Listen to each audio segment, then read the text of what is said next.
사실 모든 죄가 치명적입니다. 그 어떤 죄도 하나님과 우리의 사이를 파괴할 수 있기 때문에 그렇습니다. 그래서 우리는 작은 죄라고 가벼이 여겨서는 안 됩니다. 그럼에도 모든 죄가 같은 무게를 가지는 것은 아닙니다.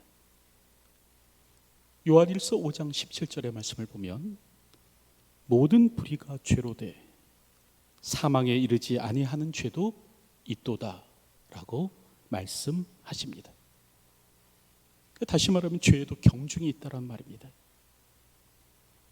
모든 죄가 하나님과의 관계에 치명적이나 더욱더 하나님과의 관계를 무섭게 파괴하는 것이 있다는 것입니다.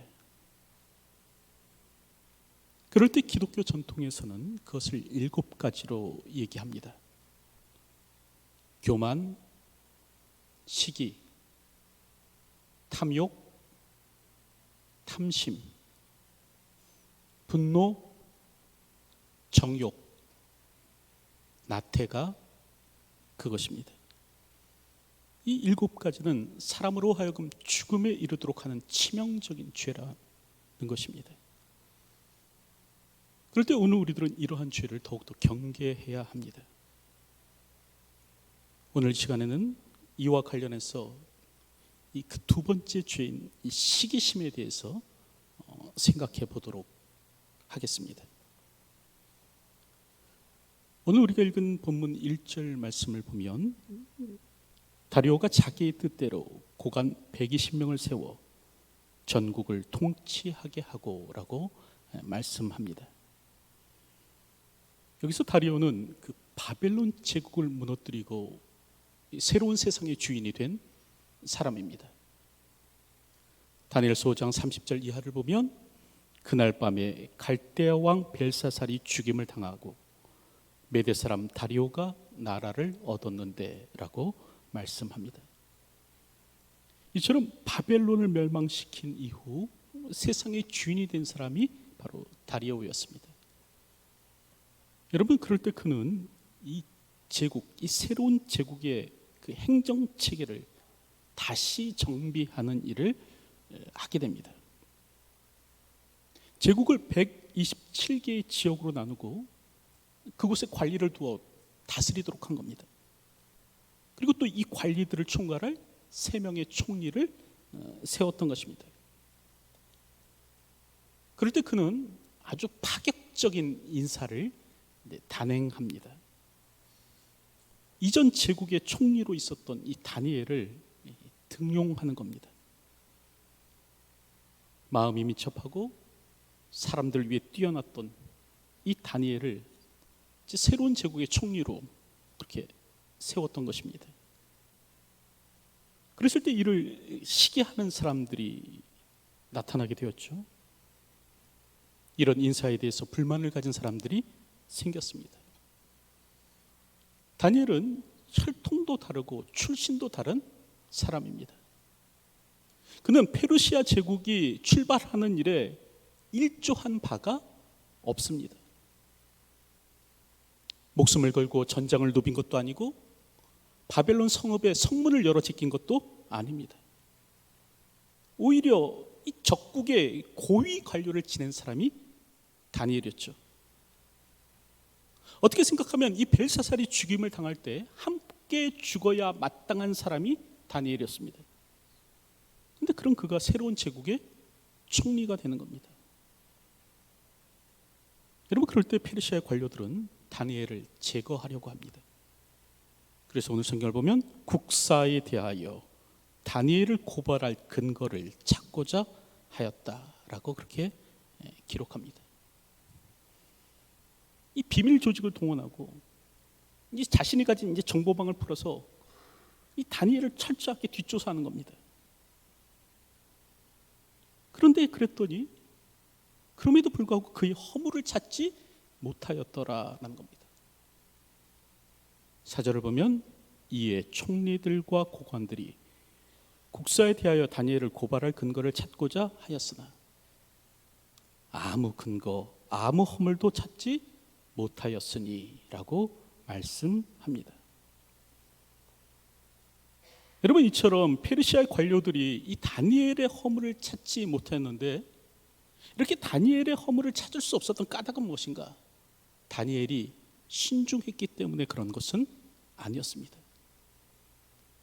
치밀한 자였기 때문에 그런 것은 아니었다는 거죠. 평소 아주 신중하고 치밀해서 절대 자신의 약점을 노출하지 않는 겁니다. 그래서 못 찾은 것이 아니었다는 것이죠. 오늘 성경을 보면 저들이 다니엘의 허물을 찾을 수 없었던 것은 그가 충성된 자였기 때문이었다라고 말씀합니다. 그래서 4절을 보면 이는 그가 충성되어라고 말씀합니다. 여러분, 여기서 충성되다라는 말은 신실하다, 한결같다, 믿을만하다라는 그런 말이죠. 우리가 잘 아는 그 아멘이라는 단어와 같은 어근을 쓰는 그런 말입니다. 한결같음에서 우러나오는 믿음직스러움, 이게 바로 충성인 것이죠. 여러분, 사람들은 조변석계합니다. 아침의 모습 다르고 저녁의 모습이 다른 것이죠. 상황에 따라서 수시로 변하면서 세상에 적응하며 살아갑니다. 그랬을 때 디카이즈라는 사람은 이 카멜레온 기독교라는 책을 썼습니다. 마치 카멜레온처럼 이 주변 환경에 따라서 수시로 몸의 색깔을 바꾸는 것이 바로 기독교인들이다라는 거죠. 세상으로부터 비난받거나 논쟁에 휩쓸리는 것을 싫어서 수시로 자신을 바꾸며 산다라는 겁니다. 그럴 때 여러분, 오늘 우리는 어떻습니까? 물론 변화는 필요합니다. 오늘 우리는 급변하는 세상 속에서 안주하는 삶을 살아서는 안 됩니다. 그래서 세스 고디는 승자는 변화하고 진화하지만 패자는 변화하지 않고 멸종할 뿐이다 라고 말했습니다. 여러분, 이처럼 변화는 필수라는 거예요. 하지만 그럴 때 이런 변화는 본질의 변화는 아닙니다. 이 정신의 변화, 그 가치의 변화를 말하는 것은 아니다라는 거죠. 비록 오늘 우리는 마누라와 자식 빼놓고 다 바꿔야 한다라는 세상에 살고 있지만, 여러분, 그럼에도 이 마누라와 자식처럼 바꾸지 말아야 할 것도 있다라는 것을 기억해야 합니다. 오늘 우리는 교회의 본질을 놓쳐서는 안 됩니다. 세상과 같아져서는 안 된다는 거죠. 그럴 때 우리에게 요구되는 것이 무엇인가? 충성됨입니다. 한결과 같음에서 우러나오는 믿음직함, 신실함이 오늘 우리에게 있어야 한다는 거죠. 그럴 때 오늘 우리는 아무 그릇됨도 없고 아무 허물 없이 살 수 있다는 것입니다. 오늘 보면 4절 말씀을 보면 이는 그가 충성되어 아무 그릇됨도 없고 아무 허물도 없음이었더라 라고 말씀합니다. 다니엘이 아무 그릇됨도 없고 아무 허물도 없이 주어진 삶을 살 수 있었는데 까닭이 무엇인가? 충성됨 때문에 그랬다는 거예요. 여러분, 여기서 그릇됨이란 소홀함을 의미합니다. 태만을 말합니다. 다니엘은 60년 동안 바벨론의 관료로 지내면서 주어진 삶을 살아갔지만 조금도 태만하지 않았다는 거예요. 자기에게 주어진 일에 소홀하지 않았다는 겁니다. 더불어 허물은 부정과 부패를 의미합니다. 다니엘이 60년이 넘게 바벨론의 관료로 지냈지만 조금도 부정에 개입하거나 이 부패한 일을 하지 않았다라는 거죠. 여러분, 이처럼 충성된 사람은 태만하지 않습니다. 소홀히 행하지 않는 것이죠. 부정하지 않고요, 부패하지 않습니다. 여러분, 그렇다고 한다면 오늘 나는 어떤 모습으로 살아가는가? 오늘 우리는 다니엘과 같이 한결같은 마음으로 신실함을 가지고 믿음직한 모습으로 이 땅을 살아갈 수 있는 그리스도인이 되어야 합니다. 오늘 우리 안에 충성됨이 있음으로 말미암아 그릇되거나 허물 없이 이 땅을 살아가는 하나님의 사람이 될 수 있어야 하는 것이죠.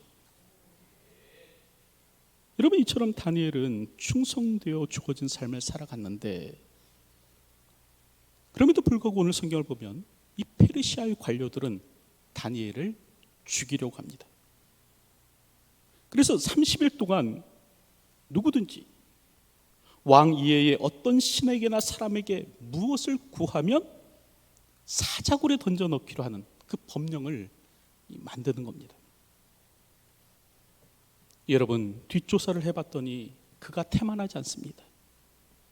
부정을 저지르지도 않고 부패하지도 않은 겁니다. 여러분, 그러면 어떻게 해야 됩니까? 이제는 그를 인정하고 그의 리더십을 받아들이면 되는 것입니다. 이게 바로 정상적인 사람들의 모습인 거죠. 근데 오늘 성경을 보면 페르시아 관료들은 그렇게 못합니다. 까닭이 무엇인가? 뭐 여러 이유가 있겠지만 그 이유 가운데 하나가 무엇인가? 바로 시기심이다라는 거죠. 그 녹색 눈의 괴수가 그들 안에 살고 있었기 때문에 그렇다라는 겁니다. 여러분, 오늘 우리가 잘 알던 그 셰익스피어의 오셀로를 보면 여러분 그런 문장이 나오죠. 오 왕이시여, 시기를 주의하옵소서. 이는 거짓을 행하는 녹색 눈의 괴물입니다. 라는 문장이 나옵니다. 여러분, 여기서 셰익스피어는 그 시기를 녹색 눈의 괴물이라고 그렇게 표현합니다. 이유는 뭐냐면 이 고대 헬라 사람들은요, 시기에 눈이 멀면 이 담즙이 과도하게 분비되면서 그렇게 된다고 생각을 했다는 거예요. 어쨌든 이처럼 시기는 여러분 눈, 즉 보는 것과 사실 관련이 있는 단어입니다. 그래서 영어로 이 시기가 envy죠. 근데 이게 라틴어 invidia, 즉 자세히 보다라는 말에서 나왔다라는 겁니다. 여러분, 시기하게 되면 어떻게 되는가? 자세히 주목하여 보게 됩니다. 그래서 사무엘상 18장 9절의 말씀 보면 그날 이후로 사울이 다윗을 주목하였더라라고 말씀합니다. 골리앗을 죽이고 다윗이 개선 장군으로 예루살렘에 입성했을 때 이 예루살렘 여인들은 이 뛰놀면서 그렇게 노래하는 겁니다. 사울이 죽인 자는 천천히요, 다윗은 만만이로다. 그럴 때 이 노래를 들은 사울이 어떻게 했는가? 그날부터 다윗을 주목하여 보기 시작했다라는 거죠. 여러분, 이렇듯 사람이 시기에 빠지면 그 눈이 달라집니다. 타인의 행동을 주목하여 보기 시작하고 시비거리를 찾기 시작하는 것이죠. 오늘 나는 어떠한 눈을 하고 있는가 생각해 보았으면 합니다. 나는 어떤 눈으로 형제를, 이웃을, 타인을 보고 있는지 생각해 보았으면 합니다. 나도 모르게 내 안에 녹색 눈의 괴수가 살고 있지는 않은지, 직장 동료가 상사의 칭찬을 듬뿍 받습니다. 사촌 동생이 큰 아파트를 사서 이사합니다. 아주 친한 친구의 아들이 서울대학에 입학합니다. 이 동기 중에 한 녀석이 회사의 중역으로 승진합니다. 부목사님이 설교만 끝나면 그 교인들이 은혜 받았다고 막 수근거립니다. 여러분, 그럴지라도 오늘 우리는 편안한 눈으로 그를 바라볼 수 있으며 그의 형통을 축복하며 축하해 줄 수 있겠느냐 겁니다. 여러분, 시기는 7가지 죄악 중에서 가장 야비하고 또 더럽고 잔인한 죄로 여겨집니다. 왜냐하면 이게 타인의 불행을 기뻐하는 죄이기 때문에 그렇습니다. 시기를 독일어로 샤덴프로이데라고 그렇게 이야기하죠. 여러분, 여기서 샤덴이라는 말은 고통이라는 말입니다. 그 프로이데라는 말은 기쁨입니다. 그 시기란 무엇일까? 남의 고통을 은근히 기뻐하는 것. 이게 바로 시기입니다. 승진이 아빠가 요즘 진급 시험에서 떨어졌대. 아이고, 이번에 승진이가 시험을 아주 망쳤다네. 그래서 승진이 엄마가 화가 나서 그냥 몸져 누웠대. 이런 말을 하면서 살며시 미소가 지어지는 겁니다. 타인의 불행에 대해서 이야기할 때 마음 한구석에 묘하게 기쁨이 있는 겁니다. 이게 바로 시기예요. 그럴 때 시기는 오늘 우리의 영혼을 병들게 합니다. 그래서 잠언 14장 30절의 말씀을 보면 시기는 뼈를 썩게 하느니라 라고 말씀합니다. 우리의 뼈를 썩게 만드는 것이 무엇인가? 시기라는 거예요. 더불어 시기는 오늘 우리로 죽음에 이르게 합니다. 그래서 욥기 5장 2절의 말씀을 보면 시기가 어리석은 자를 멸하느니라 라고 말씀합니다. 여러분, 다윗을 주목하여 보기 시작한 사울의 마지막이 어떠했습니까? 이 다윗을 주목하기 시작한 이후부터 이 사울은 다윗을 죽이기 위해서 유대 온 광야를 뒤지면서 다니는 겁니다. 그리고 그러다가 결국 이제 블레셋과의 전쟁에서 죽음을 맞게 되더라라는 거죠. 다니엘을 시기하여 사자굴에 던져 넣으려던 사람들은 어떻게 됩니까? 오늘 성경을 보면 오히려 그들이 그들의 자녀들과 함께 처자와 함께 이 사자굴에 던져지는 일이 일어납니다. 이처럼 부메랑처럼 돌아오는 것이 시기입니다. 그래서 헬라 속담에서는 이 시기를 자신을 향해 쏜 화살이라고 말을 합니다. 성경은 시기하지 말 것을 말씀하죠. 로마서 13장 13절의 말씀을 보면 낮에와 같이 단정히 행하고 방탕하거나 술 취하지 말며 다투거나 시기하지 말고 라고 말씀합니다. 또 고린도전서 13장 4절의 말씀을 보면 사랑은 오래 참고 사랑은 온유하며 시기하지 아니하며 라고 말씀합니다. 또 갈라디아서 5장 26절의 말씀을 보면 헛된 영광을 구하여 서로 노엽게 하거나 서로 투기하지 말지니라 라고 말씀합니다. 또 갈라디아서 5장 19절 이하를 보면 육체의 일은 분명하니 곧 음행과 더러운 것과 호색과 우상 숭배와 주술과 원수 맺는 것과 분쟁과 시기와 라고 말씀합니다. 여러분, 이처럼 성경은 오늘 우리로 하여금 시기하지 말 것을 말씀하는 거예요. 자, 그렇다고 한다면 오늘 우리는 어떻게 이 시기로부터 벗어날 수 있는가?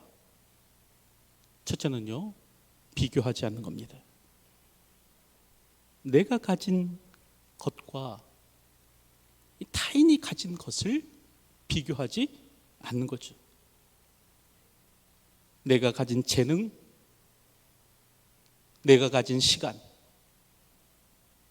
내가 가진 재물, 내가 가진 환경을 타인과 비교하지 않는 겁니다.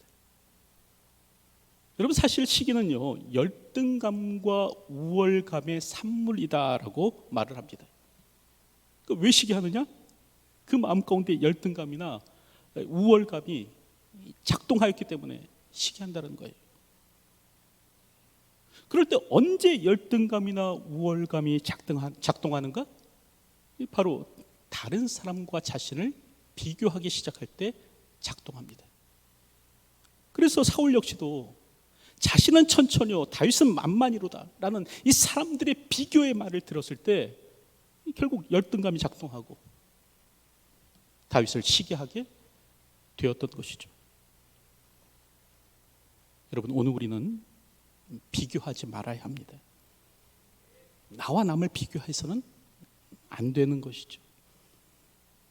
둘째로 복을 빌어 기도해야 합니다. 오늘 우리가 잘 아는 예화이죠. 그 한때 런던에서는 그 세 개의 교회가 선의의 경쟁을 하면서 이렇게 성장했다고 하지 않습니까? 하나는 F.B. 마이어 목사님의 교회이고, 또 다른 하나는 기독교 역사상 설교를 제일 잘하는 것으로 평가받는 그 스펄전 목사님이 목회하는 교회이고, 또 다른 하나는 강의 설계의 대가이죠. 캠벨 몰간 목사님 목회하는 교회였다고 합니다. 여러분, 그랬을 때 이 마이어 목사님이요 그런 고백을 했습니다. 몰간 목사님이 미국에 있을 때에는 그를 위하여 기도하기가 참 좋았다라는 거예요.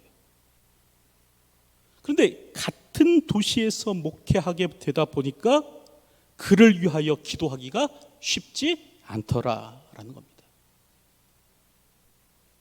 여러분, 이게 바로 인간의 솔직한 마음이죠. 여러분, 우산 장수가 세탁소 주인을 위해서는 얼마든지 기도할 수 있습니다. 근데 이 우산 장수가 우비 장수를 위해서는 기도하기가 힘든 겁니다. 그런데도 마이어 목사님이 기도를 한 거예요. 하나님, 제 마음속에 시기심이 있습니다. 없애주옵소서. 근데 그게 잘 안 되더라는 거예요. 그러다 어느 날 하나님께서 마이어 목사님 마음에 그런 마음을 주시더래요. 내 기도를 바꾸어라. 질투를 없애달라고 기도하지 말고 그를 위해 축복하며 기도해라. 그래서 이 마이어 목사님이 기도했답니다. 하나님, 스펄전 목사님을 축복하여 주옵소서. 하나님, 캠벨 목사님을 축복하여 주옵소서. 하나님, 저들의 교회가 부흥하게 하여 주옵소서. 기도했다는 거예요. 그랬더니 그 마음이 평안해지고 기쁨과 자유가 찾아오더라라는 거죠. 여러분, 시기심이 들면 기도하십시오. 특별히 그를 축복하며 기도하시기 바랍니다. 셋째는 지체의식을 갖는 겁니다. 성경은 몸은 하나인데 많은 지체가 있고 몸의 지체가 많으나 한 몸인과 같이라고 말씀합니다. 그러니까 오늘 우리가 다 한 몸의 지체다라는 거예요. 여러분, 눈이 잘 돼야 입이 잘 되는 법이고 손이 잘 돼야 발이 잘 되는 법이죠. 왜냐하면 이 모든 것이 다 한 몸의 지체이기 때문에 그렇습니다. 아니, 눈이 건강하지 못한데 어떻게 입이 건강할 수 있으며 손이 건강하지 못한데 어떻게 발이 건강할 수 있습니까? 오늘 우리는 개별적 존재가 아니라는 겁니다. 성경은 한 몸의 지체임이라고 말씀합니다. 오늘 우리가 다 그리스도 안에서 서로 연결되어 있는 사람들이라는 거예요. 그래서 에베소서 4장을 보면 바울이 하나요라는 말을 반복하죠. 몸이 하나요? 성령도 한 분이시니 이와 같이 너희가 부르심의 한 소망 안에서 부르심을 받았느니라. 주도 한 분이시요 믿음도 하나요 세례도 하나요 하나님도 한 분이시니 곧 만유의 아버지시라. 만유에 계시고 만유를 통일하시고 만유 가운데 계시도다. 여러분, 이처럼 오늘 우리는 하나라는 거예요. 오늘 우리는 모두 다 한 몸의 지체라는 겁니다. 그리스도 안에서 서로 연결되어 있는 것이 오늘 우리들이라는 거예요. 그러므로 타인을 시기하는 것은 나의 불행을 바라는 겁니다. 이제 말씀을 맺으려고 하는데 오늘 말씀의 제목은 고발할 근거를 찾고자 하나입니다. 왜 저들이 고발할 근거를 찾으려고 했을까? 바로 시기심 때문이었죠. 오늘 우리 안에 이와 같은 마음은 없는지 생각해 보았으면 합니다.